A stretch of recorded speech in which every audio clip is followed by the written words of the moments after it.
Hello everyone, আসসালামু আলাইকুম। Welcome back to my channel. কেমন আছো তোমরা? আশা করছি ভালো আছো। তোমরা দেখছো রোজা রান্নাঘর উইথ ব্লগ। প্রতিদিনের মতো আজ আবারও চলে এলাম তোমাদের মাঝে নতুন আর একটি রেসিপি নিয়ে। আজকে আমার রেসিপি থাকছে মাছ পোড়া। ভিডিওটি স্কিপ না করে শেষ পর্যন্ত দেখার অনুরোধ রইল। আশা করছি তোমাদের ভালো লাগবে। চলো তাহলে দেখে নেওয়া যাক আজকের রেসিপি।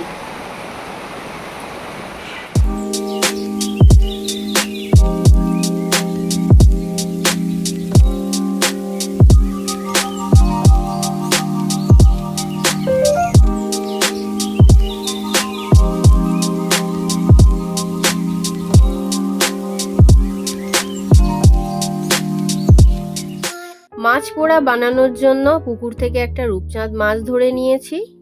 মাছটাকে বাছা হয়ে গিয়েছে, এবারে ভালো করে ঘষে নিচ্ছি।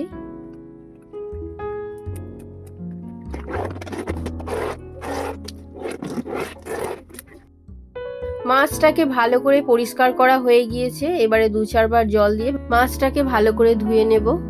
আর এই বৃষ্টির ওয়েদারে মাছ পোড়া খেতে তো বেশ ভালোই লাগে, তাও আবার যদি হয় উনুনে পুড়িয়ে সিলে বাটা মশলা দিয়ে। রূপচাঁদ মাছটাকে ভালো করে বেছে ধুয়ে নিয়ে চলে এসেছি। এদিকে সব মশলাও নিয়ে নিয়েছি।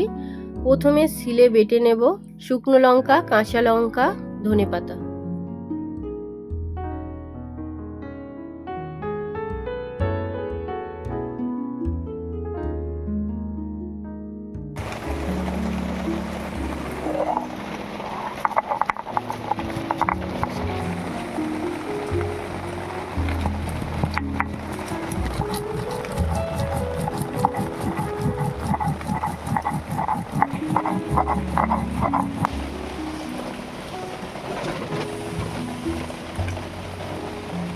শুকনো লঙ্কা, কাঁচা লঙ্কা, ধনেপাতা সব বাটা হয়ে গিয়েছে। একটা ছুরির সাহায্যে মাছটাকে এবারে চিড়ে নেব।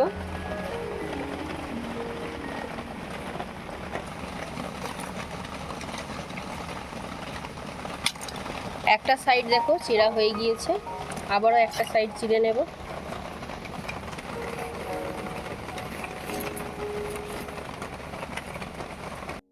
এবারে মাছের মধ্যে দিয়ে দিচ্ছি লেবুর রস।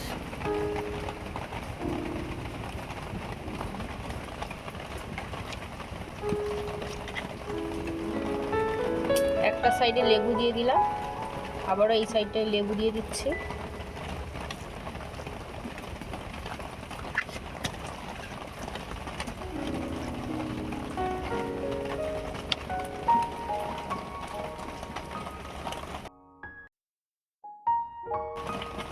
এবারে সিলের মধ্যে নিয়ে নেব সরিষার তেল, লঙ্কা গুঁড়ো,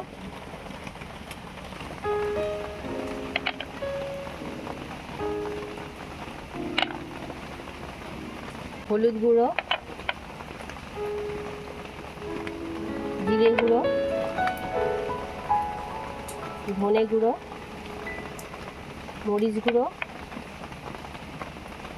বিট নুন, নুন দিয়ে দিচ্ছি, কাঁচা লঙ্কা, শুকনো লঙ্কা, ধনেপাতা বাটা।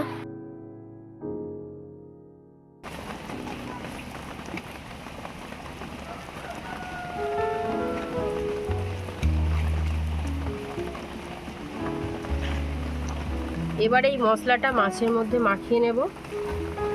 চেরা অংশগুলো এই মশলাটা ভালো করে ঢুকিয়ে দেব।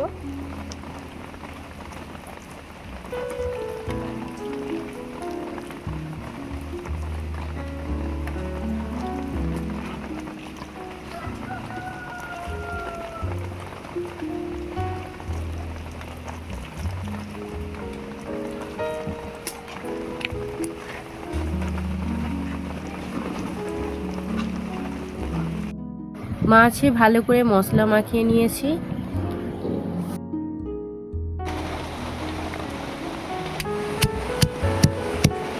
কলা ডান্ডাটা একটু থেতো করে নিচ্ছি। উনুনটা জ্বালিয়ে নিয়েছি, এবারে একটা নেট বসিয়ে দেব।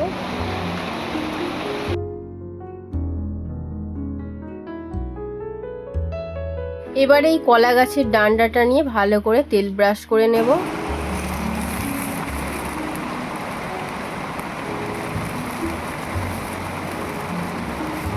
ভালো করে তেল মাখানো হয়ে গিয়েছে, এবারে মাছটা পুড়িয়ে নেব।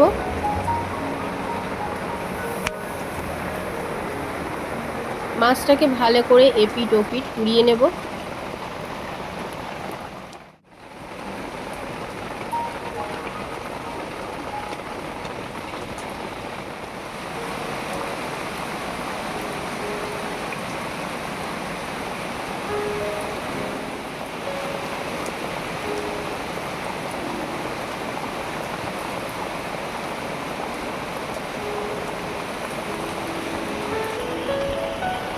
দুই সাইডে আবারও একটু তেল দিয়ে দিচ্ছি।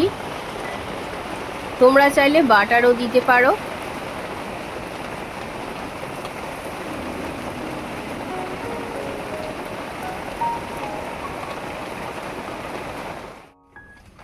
মাছ পোড়ানো হয়ে গিয়েছে, এবারে তুলে নেব।